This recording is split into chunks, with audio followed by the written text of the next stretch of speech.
Afternoon, everyone. I appreciate you coming in and sitting in on my demonstration speech.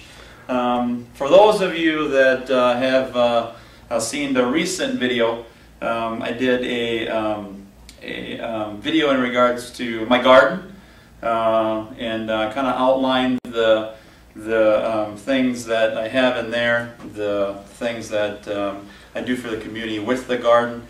So I'm going to highlight a little bit more of something that I also like to do as it relates to photos, and it has to do with hunting and capturing images of wildlife and other things that might venture on into the woods that might be captured by camera.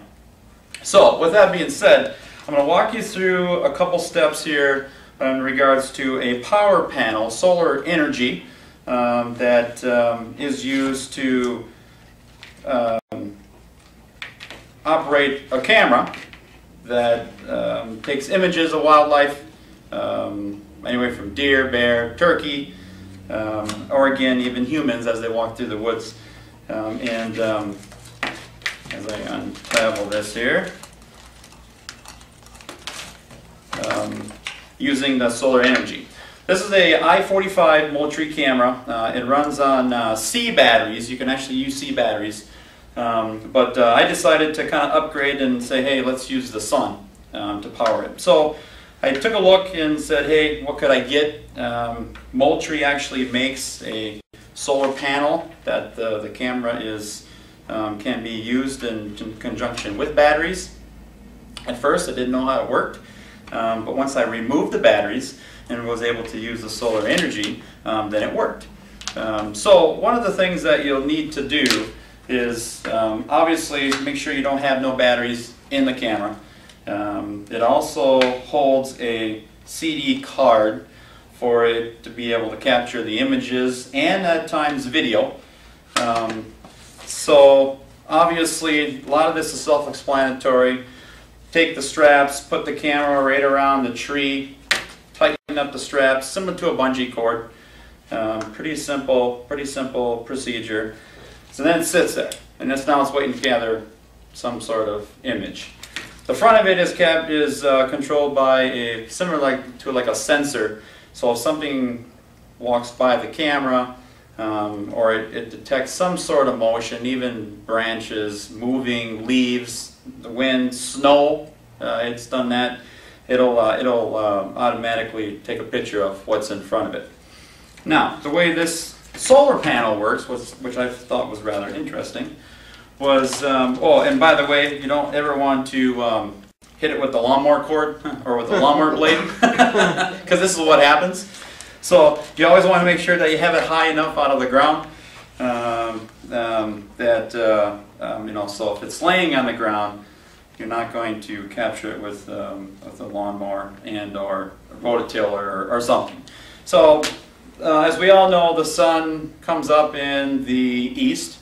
You're going to always want to make sure that your solar panel is facing the east, or the best you can, to get a full charge.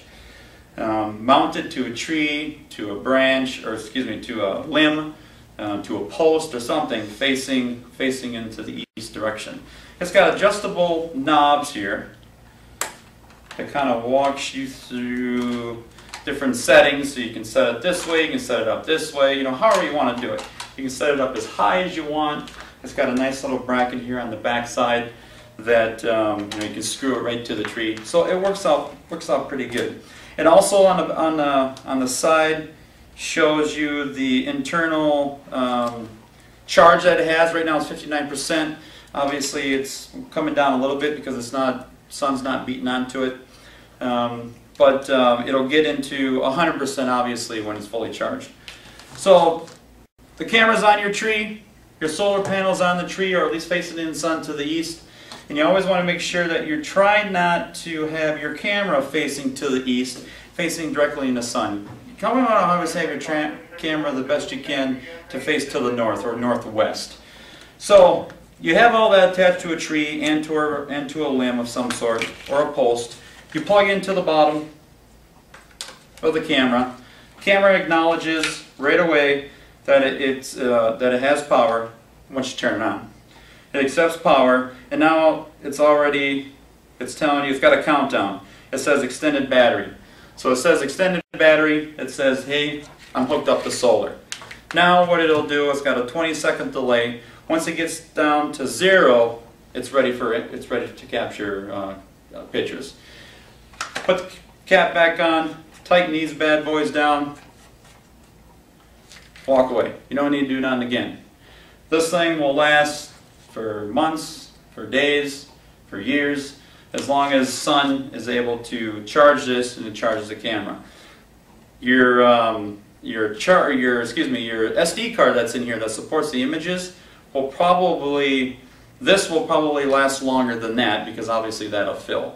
But the nice thing about it is that you won't have to worry about going back to your camera to where you put it at to check if you still have good battery life, making sure that it's working correctly. But with that being said, it's an easy way to capture images of wildlife, of photography inside the woods. It's a good machine. I've used it for years and I like it. Thank you.